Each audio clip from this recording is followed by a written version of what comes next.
let me get everything situated here. We are live, guys. This is my second time of going live, and I'm trying to get the hang of it. It's like I say, it's kind of an experimental thing right now until I get more used to it. Excuse me, y'all. So,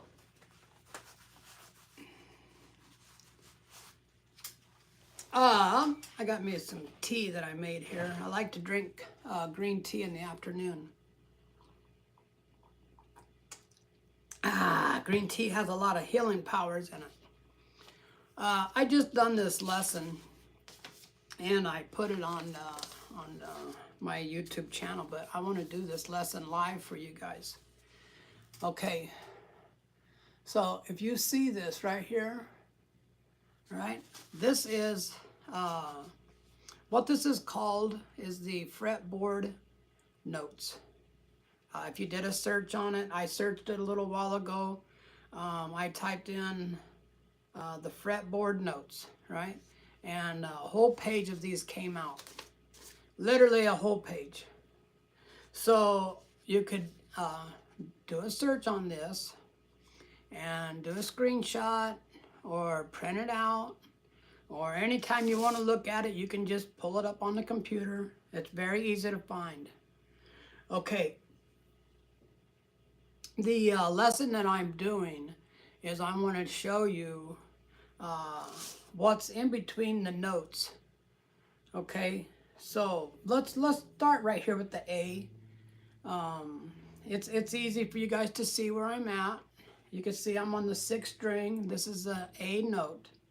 Okay, when you go this way, okay, this is they call this going up, because you're going up in the pitch, right? So when you're going from the A, and then you're going to go towards the body of the guitar, you have a sharp. Okay, so all the way down, there's sharps, right? Let's go from the G, G sharp, A sharp, B, and the B and the C are together, C sharp. That didn't come out right. B, C, yeah, C sharp, and then D, D sharp, and then E. Okay, so whenever you're going towards the body, you're going to have sharps. Excuse me again. Anytime you go down, because you're going down in the pitch, but you're going towards the headstock. See, they call this the headstock. Whoa. You will have flats. All right? So, I mean, it's pretty simple when you learn it and you understand that. Don't try to overthink it too much, because, I mean, I did. When I first started learning how to do this stuff, I did overthink it too much. But you don't really need to think about it a whole lot, because that's just how it is, right? I mean, that's the way it is, and it's not going to change. Okay, so A sharp, B, C, C sharp, D, D sharp, E, B, B flat, A flat, G, G flat. Okay? Pretty simple. All right. Here's something that's a little confusing, but it doesn't have to be confusing. All right, let me make it clear to you. When someone says, hey, flat that note, or we're going to flat that note, you're on an A sharp, I want you to flat that. What that means is to go up 1 fret, which is a half a step. You go up one, it does not mean take that note and go to the A flat. It does not mean that. It means to go 1 fret. Okay? Now, if you were on an A and they said flat it, then you would be on an A flat. But if you're on an A sharp and they say flat it, you're going to go to the A. All right? Now, the same thing with the sharp. If you're on an A and someone says sharp that note, then you are going to go to the A sharp. But if you're on the A flat, and they say sharp that note, you're just going to go to the A. See? You're not going to go to the A sharp. So when anyone says flat a note or sharp a note, it's a half, what they call a half step. When you go from one note to the next, that's a whole step. Okay? A, B, that's a whole step.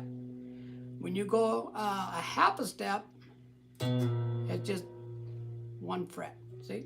These are 2 frets. 1, 2. This is and a half step is just 1 fret. So A sharp, that's a half step. A to B, that's a whole step. Okay, that is really getting into the theory part of playing the guitar. And my opinion, that's just my opinion, if you're going to play an instrument, you should learn a little bit of theory. I'm not saying that you have to learn all of the theory.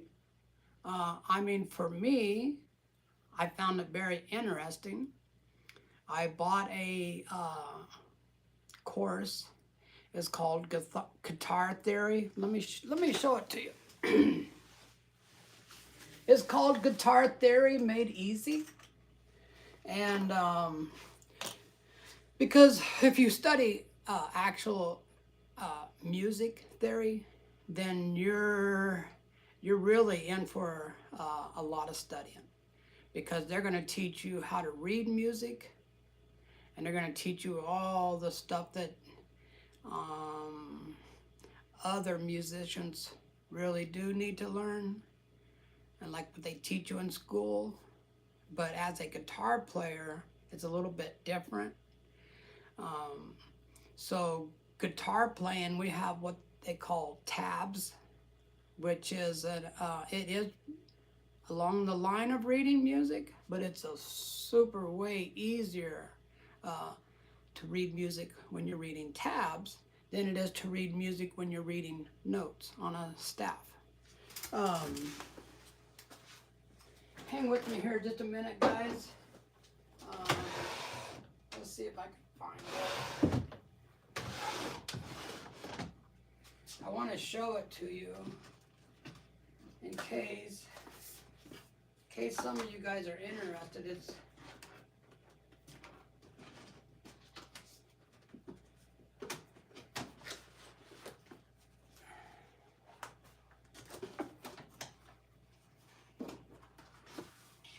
okay.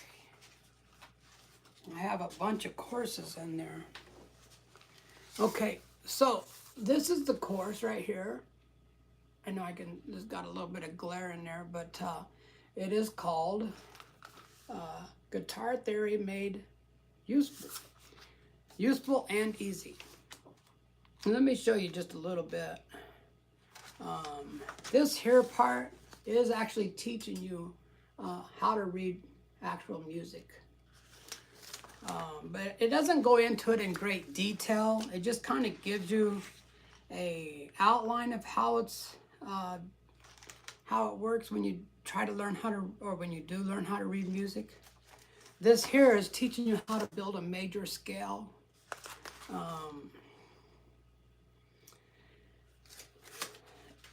Like I say, not everybody wants to learn all this stuff, and it's not real super necessary for everybody to learn it.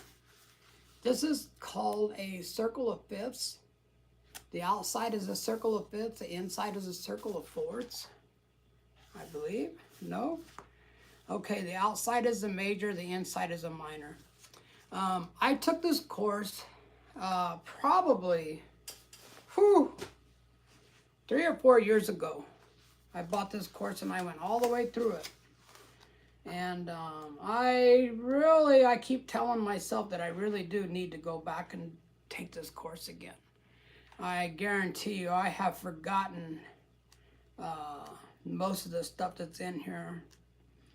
You know, when you go back and redo it, though, it's funny how things stick in your brain, right? But let me tell you that this course is is made by Griff Hamlin. I consider myself lucky that I found his courses, and I'm not affiliated with Griff in any way. You know, I don't get a kickback or anything like that. But when I find something in life that I think is very good, I like to share it with people.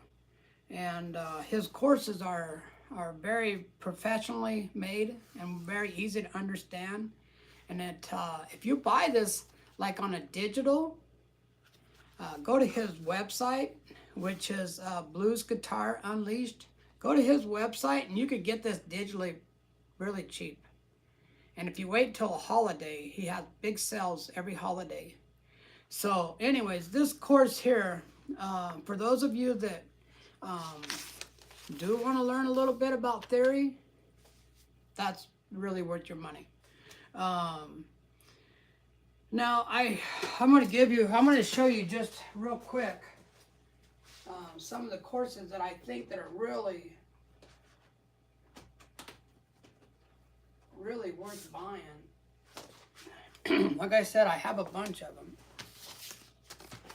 But okay, like the Modes Unleashed. I would say that a lot of people probably do not know what the modes are. This one here is how to solo like Stevie Ray Vaughan. I have not finished that course yet, and it's real fast. This is acoustic Delta Blues. This is Texas Hideout. It's a song, and this is the first course that I've done. It's Beginning Blues. That there, if you're a very, very beginner, that's a good course because it teaches you all your chords, your open chords, your bar chords, and it starts to teach you how to read tabs. This one here is Acoustic Blues Unleashed. This was I'm going to say that I wasn't really ready for this course. As far as like my skill level wasn't quite up to that. Excuse me. It did take me about 3 years to finish that course. I did finish it, and it was quite a struggle. There's a lot in it. There's a couple more courses that I wanted to show you guys. Hang on just a second. That I thought was really...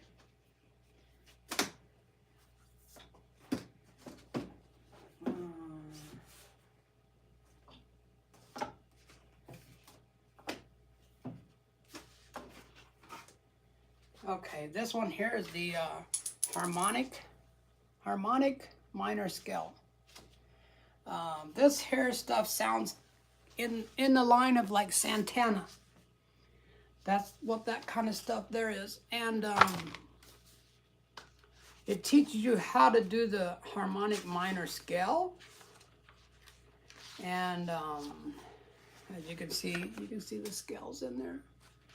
And then it showed you there's some solos that you learn how to play these solos, and you play them, and they do sound a little bit like Santana.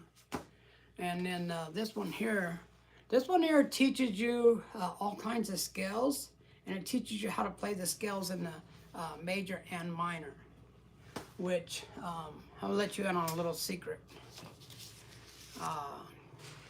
When you play a scale on the right side of the note, you're playing in a minor.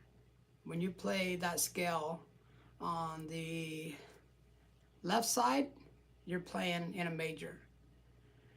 That's just a little secret, and you want to check into that, you can. But it's true. I mean, even if one note is on the other side of that, the note that you start on, the note that you start on is the scale that you're playing. But if even one note is on the other side of that, that makes it a major. Okay. But yeah, there's several different ways to learn how to play the guitar.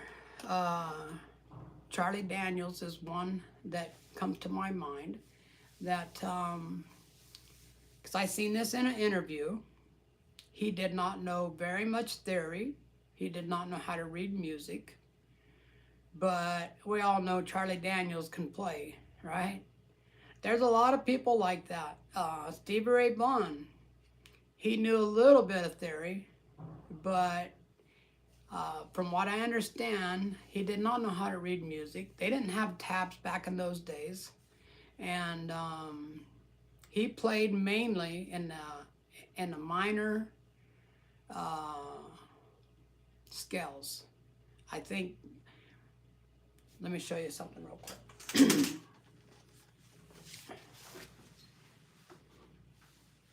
Okay, so if you're right here on the G,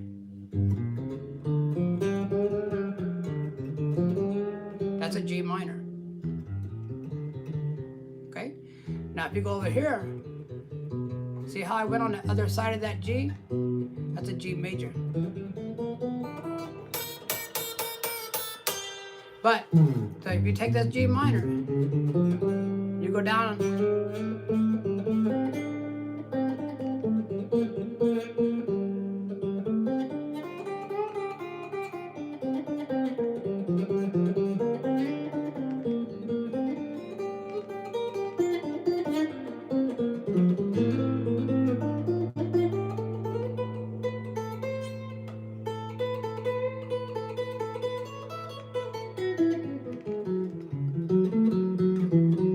I think I got kind of lost. It's easy to get lost. That's why we practice them. That's why you practice your skills. Okay, you see right here is a G. See, that's a G note. E, F, G.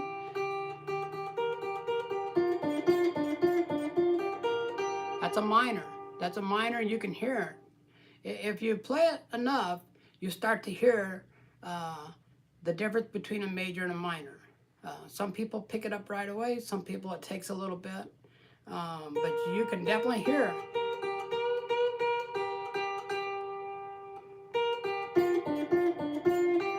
Now listen to this.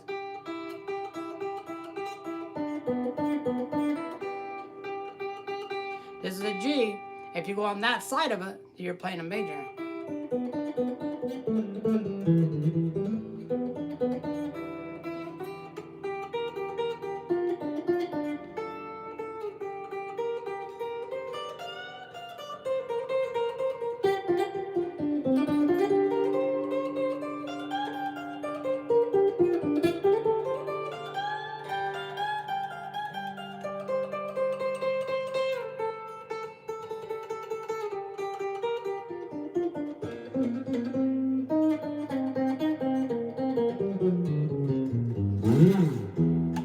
That's why we practice our scales. That's what the scales are really good for. So if you learn your G scale, your G minor and your G, okay, learn the G minor, learn the G major, learn the A minor. Start with the box 1. That's A minor.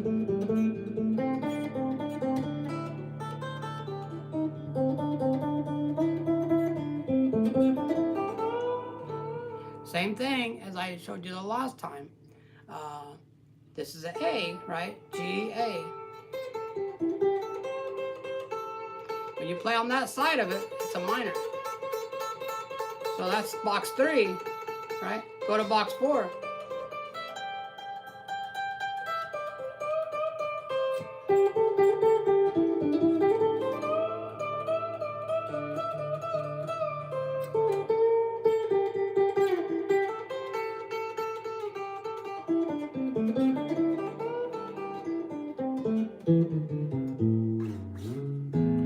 There's an A major.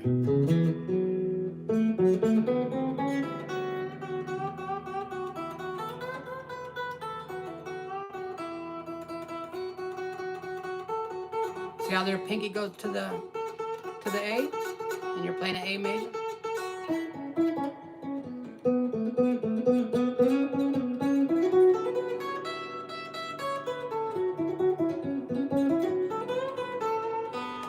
So you get the picture. That's why we learn scales. That's why we practice scales. When you solo, you find out which you find out what note that the song is in. So if it's or what key it's in. So if it's in a G, right? It starts in a G. It always goes back to the G. Then more than likely it's the song is in a G. Then you got to try to figure out, okay, is this a major sound? Is this a minor sound? And one of the things that I do, it's a little trick that I started kind of picking up on. If you're not really sure, go down to your G and try right here, you know, and try playing that for a little bit. If that sounds good. Or right here, you can go right here.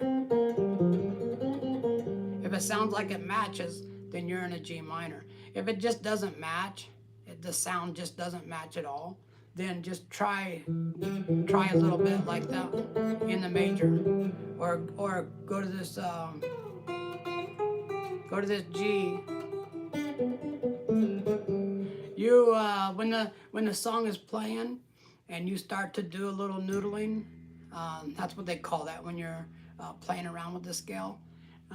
You can usually tell within a few notes. You can usually tell if you're in the right thing or not. Something else I want to show you real quick, and then we'll get out of here. But you can play a box 1 here, and you can absolutely play box 1 here also. Okay, it doesn't have to be like 1, 2, 3, 4, 5. Okay, you can play a box 1 here, you can play a box 1 here, you can play a box 1 here. If it fits and it sounds good, do it. Let it rip, right? Because if you have it, like let's say it's in an A, right, and then all of a sudden it goes to an E. Okay, so here's your A, your E is right here, here's your F. So if you go from A, you're playing a box 1, and then it goes to, let's say it goes to an F, you can definitely play the F right here in a box 1, if it sounds right, and it's the sound that you want. Okay, so thanks for watching me, man. I really appreciate you guys hanging in with me. Yeah, it's going to be fun doing some live shows. And I ordered a deal to, a little suction cup dilly to go on my windshield. And it should be here in a couple of days. And then I'm going to drive you guys around Russell, Kansas. You guys are going to get to take a look and see where I live. And there's a lot to be said about living in Kansas. All right, I lived in Colorado for 32 years. And there's a lot more people in Colorado. It's a lot more populated areas. And so I lived in Greeley, Colorado for about 28 years, I believe. There's like around 70 to 80,000 people there before they legalized marijuana. Now, I would guess there's probably, I would say pretty close to double. That's how much it's grown. And there's Fort Collins, there's Longmont, Loveland. Every town over there, they have built on every empty lot that there is. There's no more empty lots. They've built these huge, I mean massively huge apartment buildings in, let's say, like Fort Collins, Longmont, well, all of them, Greeley, Loveland. When I used to drive from Greeley to Loveland, there was not very much traffic, especially during the middle of the day. When I left, it's been almost 7 years that I left the Greeley and Loveland area. During the middle of the day, when there's not usually any traffic, that highway is full. If you do that drive in the morning when people are going to work, or in the afternoon when they're coming home, it's very packed, very full. People are going really slow because there's so much traffic. And yeah, it's kind of crazy down there. But that's how life goes, right? You legalize marijuana in one state and not all the states, things are going to get very unlevel. Right? I mean, when I left there, it was getting really crazy. You could not go to any restaurant. Let's say you wanted to go out to eat on a Friday evening or Saturday evening, or even during the week. You get there and there is like no place to park at all. We even tried one time parking like in Kohl's parking lot and walking over, but there was a line out the door. So I said, I'm not going to sit here and wait an hour to eat. I'm just not going to do that. If you went to the grocery store, let's say Walmart, most people are familiar with how big Walmart parking lots are. You'd have to park quarter mile away from Walmart, right? And then you get inside and it's very uncomfortable. There's so many people. It's so hard to get down one aisle because there's so many people. So yeah, it got to the point where I told my wife, let's get out of here, man. This is just miserable to me. So a lot of older people are moving out of Colorado and a lot of younger people are moving into Colorado. So anyways, okay guys, so I've rambled on long enough. I am going to get out of here. I do appreciate you guys watching me. Like I said earlier, I'm going to get that little deal to go on my windshield of my car, and I'm going to show you guys around the area that I live in. They just got done redoing the highway out here. They've been working on it for almost, I think, around 2 years. And they've done a lot of work out there, and it's a real pretty drive. It's about a 15-mile drive from Russell to the next highway that, crosses it. Okay, guys, I'm Robert. My YouTube channel is Guitar Journeys.